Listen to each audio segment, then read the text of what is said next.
అంటే మీకు అర్థమయ్యే భాష చెప్పాలా. మీ బలిజోడు పార్టీ పెట్టి కష్టపడుతున్నాడు. పోయినసారి భీమవరం గాజువాక డబ్బులు ఖర్చు పెట్టలా. జగన్మోహన్ రెడ్డి గారు ఆయన అసెంబ్లీలో రావడానికి వీల్లేదని చెప్పి గాజువాకలో 100 కోట్లు, భీమవరం 100 కోట్లు ఖర్చు పెట్టారు. ఆయన ఓడించినాయి. ఈ రోజు ఆయన పిఠాపురం నిలబడ్డాడు. పిఠాపురంలో కాపులు బలిజుల ఓట్లు 80,000 నుంచి 90,000 ఓట్లు ఉంటాయి. చాలా కసిగాను కక్షతో ఉంటారు. వాళ్ళు కొడతారు. మామూలు జనం కాదు అక్కడ ఉన్నోళ్ళు. అక్కడ ఎలాగోలా ఓడించాలి. దగ్గర 1,000 కోట్ల రూపాయలు కూడా అడిగి ఉన్నాడు జగన్మోహన్ రెడ్డి. దానికి బాధ్యత ఎవడి పెట్టారంటే ఇప్పుడు మీకు ఎంపీకి నిలబడ్డ మిథున్ రెడ్డి గారు. ఆయన గారు ఇక్కడెక్కడో పీలే రథం తీసుకొచ్చి పొంగనూరు రథం తెచ్చి పిఠాపురంకి రెండు పాలు కలిసి చూసారా. పొంగనూరు తెచ్చి పిఠాపురం చేశారు. ఆయన మొత్తం పైన ఇన్ఛార్జ్ అంట. ఒక్కొక్క మండలం వంగా గీత చూస్తారంట, ఒక మండలం ఇంకోటి చూస్తారంట, ఒక మండలం ఒకటి చూస్తారంట. అంటే డబ్బు పెట్టి దౌర్జన్యం, అంటే రాయలసీమలో అలవాటు పడ్డారు కదా డబ్బు దౌర్జన్యంతో గెలవటం. డబ్బు పెట్టి దౌర్జన్యం చేసి పిఠాపురంలో పవన్ కళ్యాణ్ గారిని ఓడగొడదామని చెప్పారు. అంటే మనలోంచి వచ్చిన ఒకడిని, సమాజాన్ని మంచి చేద్దామని వచ్చిన ఒకడిని డబ్బుతో, దుర్మార్గంతో, దౌర్జన్యంతో అక్కడ వాడిని నాశనం చేద్దాం, అసలు నాయకుడిని గెలవనీయకుండా చేసి ఆ పార్టీని కూకడ వేలతో సహా లేపేద్దామని చెప్పని ఒక భయంకరమైన దుర్మార్గం ఆలోచన చేస్తాంలో ప్రధాన పాత్ర మీ మిథున్ రెడ్డి. అలాంటి ఇక్కడ ఎంపీగా నిలబడ్డాడు. మీకు సాటి బలిజోలుగా సిగ్గు, శరం అంటూ ఏమైనా ఉంటే వాడికి ఓట్లేదు. ఇక మీరు ఆలోచించుకోండి. ఇంకా నా నోటి నుంచి ఎక్కువ బూతులు వస్తాయి. అంతవరకు చాలు. మనం బలిసిపోవడం పుట్టామనుకుంటే మన బలం ఏంటో చూపించాలా. ఒకప్పుడు ఈ రాజంపేట ఎంపీ సెగ్మెంట్ ఎవరిది?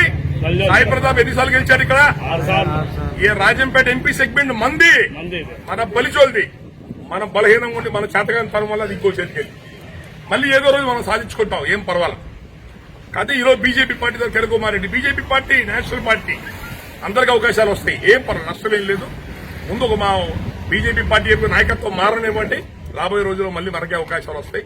రేపు అందరూ కలిసి ఒకే మాట మీద ఉండి మన రాజంపేట ఎంపీ సెగ్మెంట్ ని బలంగా బీజేపీ పార్టీ గెలిపించాలని చెప్పని కోరుకుంటున్నాను. ఈ మన కులస్తుల్నే డబ్బుతో ఎత్తబడితే ఏమైనా చేద్దామని చెప్పని అనుకుంటున్న వాళ్ళకి చెప్పుతో సమాధానం చెప్పే రీతిగా మీ ప్రజలు నడుము బిగించాలని చెప్పని మిమ్మల్ని మరీ కోరుకుంటూ ఒకసారి ఆ కృష్ణదేవరాయల మహానుభావులు తలుచుకోండి. ఆ పెద్ద రాజులు, చక్రవర్తులు హిందూ ధర్మాన్ని, హిందూ మతాన్ని ముస్లింస్ దండయాత్రల నుంచి దక్షిణ భారతదేశంలో హిందూ ధర్మాన్ని కాపాడిన, విజయనగర సామ్రాజ్యాన్ని నడిపిన జాతి ఈ బలిజ జాతి. అంతకంటే వాళ్ళకంటే రాక్షసులు ఏం కాదు ఇల్లే, అంతకంటే పెద్ద పోటుగాళ్ళు ఏం కాదు ఇల్లే. దానికే నిలబడ్డోళ్ళమ్మ. నిలబడి దక్షిణ భారతదేశానికి ఈరోజు గుళ్ళు, గోపురాలు బతుకున్నాయంటే, ధర్మం బతుకుందంటే అది మనమే కారణం. దానికి మూలాల కారణం ఏంటంటే, మీరు మధుర మీనాక్షి అమ్మవారి గుడికి వెళ్ళండి. ఆ గుడి ముందు అమ్మవారి విగ్రహం ముందు తిరుమల నాయకర్ విగ్రహం ఉంటుంది. ఏ గుడికన్నా తమిళనాడు పెద్ద గుళ్ళకి నాయకర్ విగ్రహాలు ఉంటాయి. అమ్మవారి దేవతలు ఎదురుగా విగ్రహాలు చెక్కుంటాయి. అడగండి వీళ్ళు ఎవరు అని. ఆ విగ్రహాల రూపంలో ఉన్న మనుషులు దండం పెట్టి నిలబడి ఉంటారు. ఎవరు వీళ్ళని అడగండి. వాడు నాయకర్ అని పేరు చెప్తాడు. నాయకర్లు అంటే మన వాళ్ళు, బలిజ నాయకర్, మన కొలసి. అర్థమైందా? ఆ జాతి నుంచి వచ్చాం. కొంచెం ఆ పౌరుషాన్ని కొంచెం మళ్ళీ గుర్తు తెచ్చుకొని కొంచెం ముందుకెళ్ళండి. రేపు రాబోయే ఎలక్షన్స్ లో మీ ఉనికిని కాపాడుకోండి. మీ మదనపల్లి బాగా అనుబంధం, ఎప్పుడు వస్తూనే ఉంటాం. కాకపోతే మా దగ్గర స్నేహితుడు, నాకు ఆత్మీయ స్నేహితుడు మా హర్ష్ కుమార్ లేడు. హర్ష్ కుమార్ మీరందరూ గుర్తుపెట్టుకోవాల్సిన మనిషి. నాయకత్వ లక్షణాలు ఉన్నాయి. ఇప్పుడు వచ్చిన ఆయన హోటల్లో దిగుతా. చిరంజీవి గారితో పాటు ఆ హోటల్ ఓపెనింగ్ కూడా వచ్చాను. ప్రజారాజ్యం నుంచి స్నేహితుడు నాకు, మీ ఊరితో మదనపల్లితో అనుబంధం అని. అట్లాగే తర్వాత ఇక్కడ ఉన్న బలి సంఘం పెద్దలు అందరితో రెగ్యులర్గా ఇటు మన పొంగునూరు, సదువు, సోమల, కంబాలపల్లి, అంగళ్ళు, బీటీఎం, ఈ ఊళ్ళన్నీ బాగా అనుబంధం నాకు. వాయిల్పాడు, చుట్టుపక్కల ఊళ్ళన్నీ రెగ్యులర్గా వస్తుంటాం ఈ ప్రాంతాలకు. ఈ రోజున మన ఎలక్షన్ దృష్టిలో రావడం జరిగింది. మొదటి నుంచి బీజేపీ పార్టీతో కొంత నాకు అనుబంధం ఉంది. ఎందుకంటే నాకు నమ్మకం, జాతీయ పార్టీలతోనే రాజ్యాధికారం సాధించగలుగుతాం. పేద పొలాలం ఇక్కడున్న మన శక్తి సరిపోవట్లేదు. ఈ 70 ఏళ్ళ నుంచి 2-3 కులాలు చెడుతూ ఉంటున్న వ్యవస్థ. దాన్ని ఢీకొనాలంటే మన ఒక్క శక్తి చాలు. మనకు వేరే వాళ్ళకి బండ కావాలి, బలం కావాలి. ఒకప్పుడు కాంగ్రెస్ పార్టీలోనే పరిచయం కాపులకు ముఖ్యమంత్రి వచ్చే అవకాశం వచ్చింది. అది మనం కొంచెం బాగా మనం చేతులారా పాటు చేస్తున్నాం అవకాశాలన్నీ.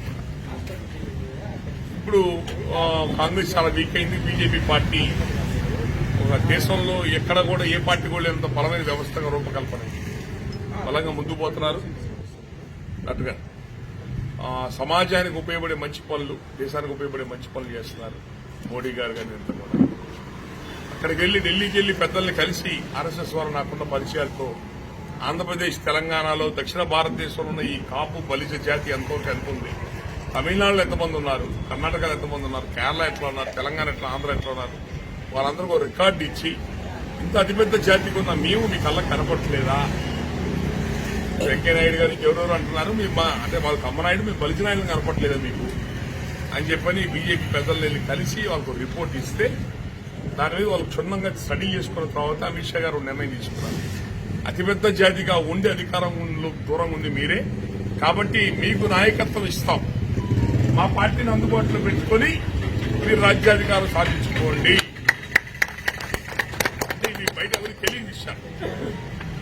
ఆ కోణంలోనే ఆ రోజున లక్ష్మణ్ గారికి ఇచ్చారు, తెలంగాణలో కె లక్ష్మణ్ గారు, బండి సంజయ్ గారికి ఇచ్చారు. మీరు చూశారుగా బండి సంజయ్ని 3వ ప్లేస్ 4వ ప్లేస్ లో ఉన్న బీజేపీ మన బలిజోడి దెబ్బ ఎట్లాంటిదంటే 1వ ప్లేస్ 2వ ప్లేస్కి వచ్చేసింది. అతన్ని తీసేయడంతోనే మొన్న తెలంగాణలో చాలా సీట్లు పోయి మంచి గుర్తింపు తెచ్చుకున్నాడు మన వాళ్ళ నుంచి వచ్చిన మనిషి. లక్ష్మణ్ గారిని కూడా అధ్యక్ష స్థానం తీసేసినా భారతదేశం మొత్తం పొలిటికల్ అఫైర్స్ కమిటీ 10 మంది ఉంటే దాంట్లో ఇప్పుడు ఆయన ఒకడు మరి రాజ్యసభ ఇచ్చారు. అంటే మన కులానికి అత్యంత ప్రాధాన్యత ఈ రోజుకి ఇస్తున్నారు, వాళ్ళు ఇంకా ఇస్తున్నారు. ఈ కులం చేయి పవన్ కళ్యాణ్ గారిని ఇప్పటికి వాళ్ళు పట్టుకుని నా తమ్ముడు పవన్ కళ్యాణ్ అంటే మోడీ గారికి ఎవరు లేరే, పవన్ కళ్యాణ్ గారిని పక్కన పెట్టుకుంటే జరగలేదు ఆయన. అంటే మన కాపులు బలిజలకు ఇస్తున్న ప్రాముఖ్యత ఇక్కడ కన్నా లక్ష్మీనారాయణ గారికి ఇచ్చారు. సోమవీర్రాజు అంటే మనోడే, మీ పేద కులాలకు అవకాశం ఇస్తాం వాడుకోండి అని చెప్పని అంటున్నారు. మనమే అందిపుచ్చుకోలేకపోతే కొన్ని జరుగుతున్నాయి. ఇవి ఎలక్షన్ దృష్టిలో ఇక్కడ బీజేపీ పార్టీ అభ్యర్థిగా కిరణ్ కుమార్ రెడ్డి గారు నిలబడటం, దానికి ఆ కుటుంబంతో బాగా సన్నిహితం ఉన్న మా శ్రీకాంత్ గారు నాతో గత 20 రోజుల నుంచి కిరణ్ కుమార్ రెడ్డి గారికి బీజేపీ పార్టీకి మీరు ఎలాగో బీజేపీకి చేస్తుంటారు అన్ని రాష్ట్రాల్లో, నేను ఆర్ఎస్ఎస్తో అనుభవం ఉంది నాకు, మీరు ఖచ్చితంగా మనం కిరణ్ కుమార్ రెడ్డి గారి దగ్గరికి వెళ్ళి రావాలి అని అంటే ఈరోజు తిరుపతిలో మన జనసేన పార్టీ తరఫున జంగాలపల్లి మన ఆర్ఎన్ శ్రీనివాస్ గారు నిలబడ్డారు జేఎంసీ. ఆయనకి అట్లాగే బీజేపీ తరఫున మన మా ప్రజారాజ్యం క్యాండిడేట్ వరప్రసాద్ గారు, ఆయన ప్రజారాజ్యం క్యాండిడేటే, జంగాలపల్లి శ్రీనివాసు ప్రజారాజ్యం క్యాండిడేటే. మాకు ప్రజారాజ్యం ప్రాడక్టులు చూడండి, అంటే మనకంటూ ఒక పార్టీ ఉంటే అలా నాయకులు తయారు చేసుకోవచ్చు. ప్రజారాజ్యం వల్ల ఏం పోయింది, నష్టపోయామన్నారు. ప్రజారాజ్యం వల్ల 50,000 మంది నాయకులకు ఎదిగారు, గుర్తుపెట్టుకోండి. వేరే పార్టీల్లో వార్డు మెంబర్ కూడా ఎవరు బాధ్యతలు, ప్రజారాజ్యంలో టౌన్ అధ్యక్షులు ఇచ్చారు, జిల్లా సెక్రటరీలు ఇచ్చారు, నాయకత్వం పెంచారు. మనకంటూ వేదిక ఉండే అవకాశాలు అంత లోతుగా ఆలోచించే స్థితి మన దగ్గర లేదు. ఆ పార్టీ ఉండుంటే ఈ రోజు మనకి ఈ బాధలు లేవు. చిరంజీవి గారు ఎప్పుడో ముఖ్యమంత్రి అయ్యేవాడు, అన్ని బాగుండేవి. ఆ పార్టీ తీర్చిదా నిద్రపోలేదు, రాష్ట్ర అధికారం అందించడం అందరూ కలిసి. కాబట్టి వాళ్ళకి అంటే మన వరప్రసాద్ గారికి బీజేపీ పార్టీకి, జంగాలపల్లి శ్రీనివాస్ గారికి జనసేన పార్టీకి ఇద్దరు సపోర్ట్ గా తిరుపతిలో ఈరోజు చాలా మన బలిజ వాళ్ళతో, బలిజ కులస్తులతో 3,000 మందితో అతిపెద్ద సమావేశం జరిగింది తిరుపతి. పొద్దున అందరం కలిసి సమావేశంలో పాల్గొని ఇప్పుడు మదనపల్లి రావడం జరిగింది. మదనపల్లి బీజేపీ ఆఫీసులో మన బీజేపీ పార్టీకి రాజంపేట ఎంపీగా ఇచ్చిన కిరణ్ కుమార్ రెడ్డి గారి సపోర్ట్ గా ప్రెస్ మీట్ పెట్టి మన కులస్తులందరూ కూడా వచ్చారు అక్కడికి. తర్వాత మన జనసేన ఆఫీసు కూడా రండి, మన వాళ్ళందరూ కూడా జనసేన పనిచేసే వాళ్ళు బలిజలందరూ కూడా కలుస్తామని చెప్పారంటే చాలా సంతోషం. నేను చాలా రోజు మంది పెద్ద గెట్ టుగెదర్, ఇది చాలా రోజు ఎక్కువ మంది కలవటం. ఎప్పుడు వచ్చినా మా అక్ష్ కుమార్ గారి హోటల్కి వచ్చి 10-20 మంది కలిసి వెళ్ళిపోతుంటాం. ఈసారి అదృష్టం ఏంటంటే మీ అందరి యొక్క ఇంట్రెస్ట్ బాధ్యత వల్ల ఎక్కువ మందిని కలవగలిగాను. నేను చెప్పగలిగే అంశాలు 2-3 విషయాలు బాగా సీరియస్ గుర్తుపెట్టుకోండి. అంబేద్కర్ గారు చెప్పారు, ఏ కులం అయితే అధికారానికి, రాజ్యాధికారానికి, రాజకీయాలకు దూరంగా ఉంటుందో ఆ జాతి కాలగర్భంలో కలిసిపోద్ది. వాడి డబ్బున్నా, ఆస్తులున్నా, జనం ఉన్నా, అంగబలం ఉన్నా ఉపయోగం లేదు. రాజకీయ బలం లేని జాతులు కనుమరుగైపోతాయి. అంబేద్కర్ గారు చెప్పిన మాట ఇప్పుడు జరుగుతుంది చాలా జాతుల్లో. అది ఈ రోజున కోస్తా జిల్లాల కాపులో ఒకటి ఉందే మా సామెత. వాడు ఎవడంటే కింద పడ్డా కూడా చెయ్యి పైకి లేపి నాదే పై చేయి అన్నట్ట. కింద పడ్డా కూడా మా కోస్తా జిల్లాల కాపులో ఇంకా మేము చెయ్యి పైకి లేపుతున్నాం. ఇంకా ఊరుకునేది లేదండి. అందువల్ల ఏదో భయపడుతున్నారు. ఈ రాయలసీమల బలిజలు ఇటు 4 నియోజకవర్గాలు, అటు కోస్తా జిల్లా 2, ఒంగోలు, నెల్లూరు 6 జిల్లాల్లో ఒక్క సీట్ ఇవ్వకపోయినా, సీట్ ఇవ్వకపోతే నాకు బాధ అనిపించట్లా. సీట్ ఇవ్వలేదని ఎదురు తిరగట్లేదు, అది నా బాధ.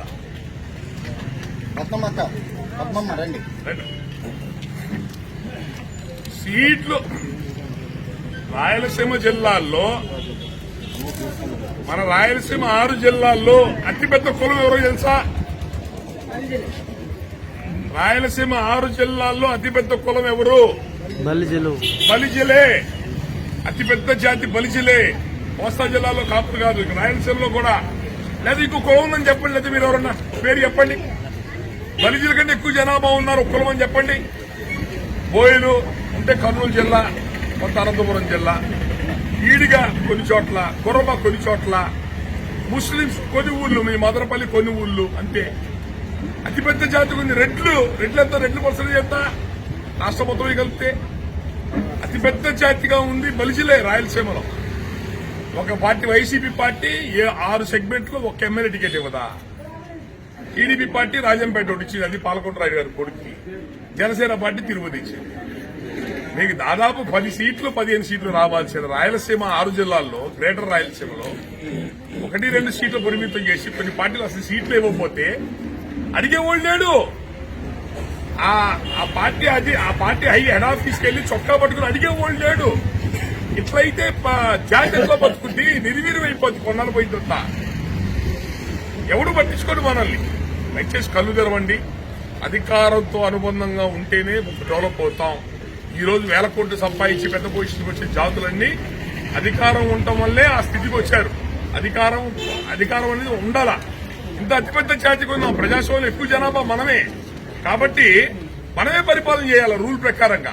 పరిపాలన చేయకపోతే చేయిపోయాం. ఇవ్వాల్సిన స్థానాలన్నీ ఇవ్వాలి కదా, మనకి అయ్యన్ని ఇవ్వాలి కదా. కాబట్టి ఈ విషయాలు మనం అందరం కలిసి జాగ్రత్త గట్టిగా పనిచేసుకుందాం. సరే, ఈ ఎలక్షన్ ఏదో అయిపోయి దగ్గరికి వచ్చాక వదిలేయండి.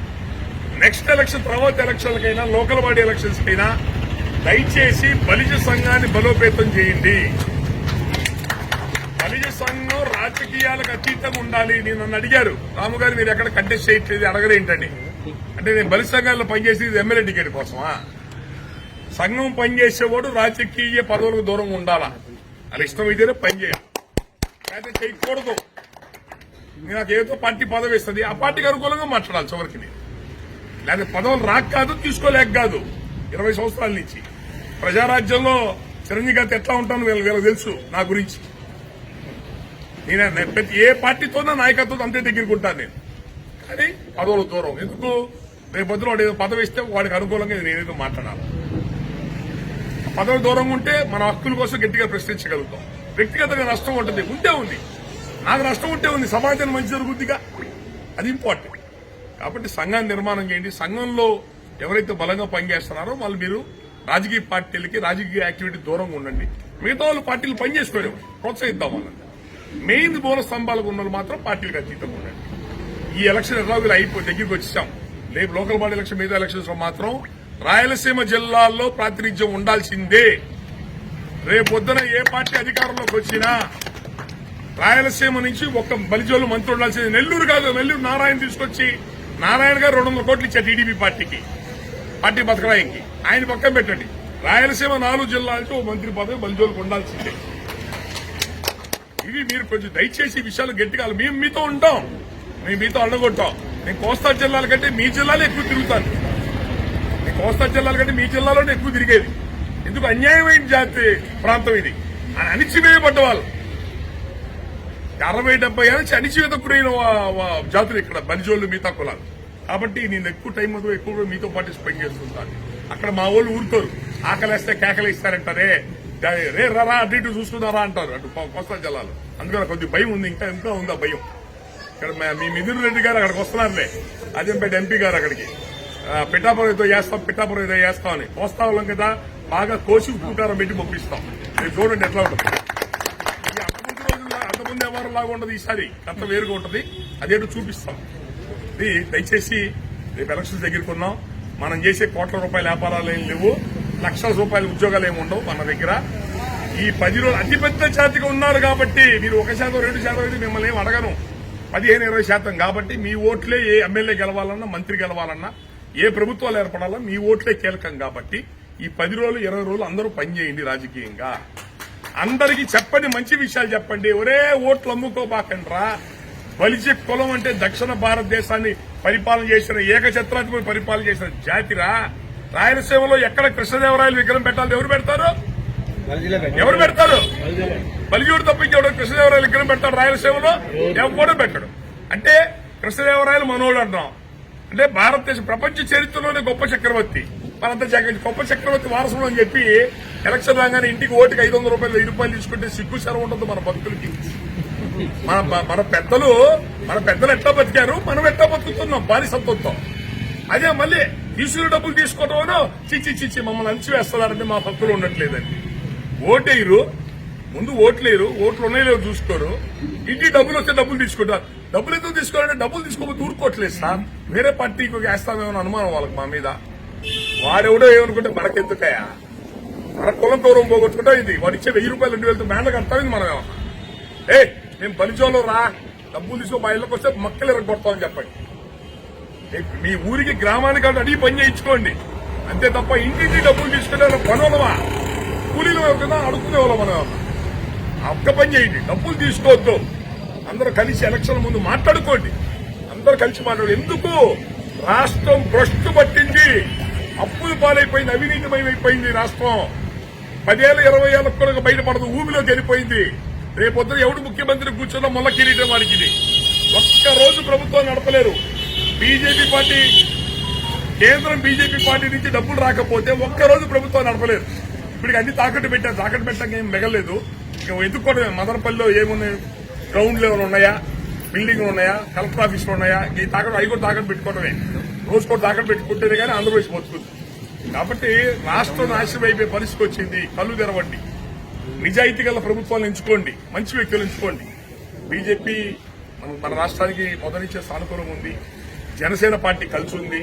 ఆయన పవన్ కళ్యాణ్ గారు తన చేతనైన వరకు సమాజానికి ఏదో మంచి చేద్దామని తిప్పలు పడుతున్నాడు ఆయన. కాకపోతే ఇప్పుడున్న బలంతో రోడ్లకు ఎక్కితే మదపుడేలుగులు కొట్టుకుంటున్నప్పుడు చేయి పెడితే అవుద్ది, చేయి పచ్చడైపోయింది.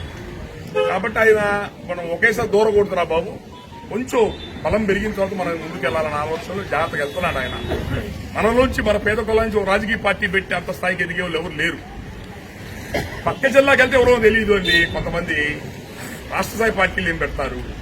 కాబట్టి మన పేద కులాలు బలిజీలు బీసీఎస్ కులాలు రాష్ట్ర స్థాయి పార్టీ పెట్టేవాళ్ళు లేరు. వచ్చిన కాపాడండి. వాటి కిట్టడాలు, విమర్శించడాలు, వాళ్ళ అన్నయ్య పని చేశాడు, తమ్ముడు ఈ పని చేశాడు, ఈ టికెట్లు అమ్ముకున్నాడు, ఈ పిచ్చి మాటలు మాట్లాడడం ఆపి వాడిని కాపాడే ప్రయత్నం చేయండి. ఏ జాతి అయితే నాయకత్వాన్ని కాపాడుకుంటారో వాళ్ళు బాగుపడతారు. కృష్ణదేవరాయలు చిన్నప్పుడే చంపేశారనుకోండి, వాళ్ళ అన్న చెప్పాడు చంపేయమని. కృష్ణదేవరాయలు తిమ్మరుసు గారిని చంపకుండా దాచిపెట్టాడు ఆయన. చంపేస్తుంటే ఈరోజు కృష్ణదేవరాయలు చూస్తామా? ఛత్రపతి శివాజీని ఎన్నోసార్లు కాపాడారు. చుట్టూతో సైన్యాధిపతులు వాళ్ళు ప్రాణాలు పోగొట్టుకొని కాపాడారు. కాబట్టి ఈరోజు మహాసామ్రాజ్యం నిర్మాణం చేయగలిగాడు, హిందూ సామ్రాజ్యాన్ని. అదే మధ్యలో చచ్చిపోయి ఉంటే ఈరోజు ఆయన చెప్పుకునే వాళ్ళమా? అంటే నాయకుడు అంత ఇంపార్టెంట్. నాయకుడు ఇంపార్టెంట్ కదా, ఆ నాయకుడిని కాపాడుకునే మనుషులు కూడా ఇంపార్టెంట్. మన దరిద్రం ఏంటంటే మనలో ఎవడన్నా మంచోడు వస్తే వాడిని అందరూ కలిసి రాశి చేశారు. భ్రష్టు పట్టిస్తాం అందరూ కలిసి.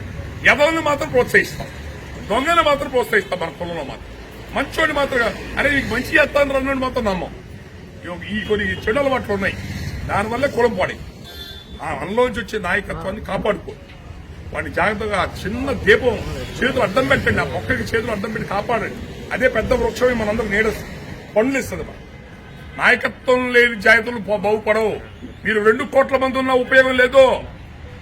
నాయకుడు అనేవాడు సరైన నాయకుడు లేకపోతే 2 కోట్లు 4 కోట్లు ఉంటే ఏమైంది? క్రమశిక్షణ లేని జాతి. కాబట్టి కొన్ని ఈ విషయాలు అందరూ కూడా ఆలోచించండి.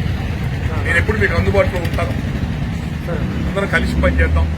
రేపు ఎలక్షన్స్ లో జాగ్రత్తగా ముందుకు వెళ్ళండి. మన వాళ్ళందరూ కూడా ఎక్కడికైనా ఫోన్ చేసి వాట్సాప్ ఆయన నాకు పెట్టి నేను ఈయనకు పెట్టి ఆయన ఇంకోటి పెట్టి కాదు, మాట్లాడండి, ఫోన్లు చేయండి, కూర్చొని మాట్లాడుకోండి. ఎలక్షన్ల ముందు అందరూ కలిసి ఒకసారి చిన్న మీటింగ్ వేసుకుని ఇట్లా మీటింగ్ వేసుకుని ఎలా చేద్దాం, ఏ విధంగా చేద్దాం, అందరూ మాట మీద మర్యాదగా వెళ్దాం బాగుంటుంది అని చెప్పి అలా మాట్లాడుకొని ఒక గౌరవప్రదంగా వెళ్ళాలి. మరి ఇంచుమించు ముస్లింస్ ఉన్నంత జనం ఉన్నారు ఈ మదనపల్లిలో బలిజోలు.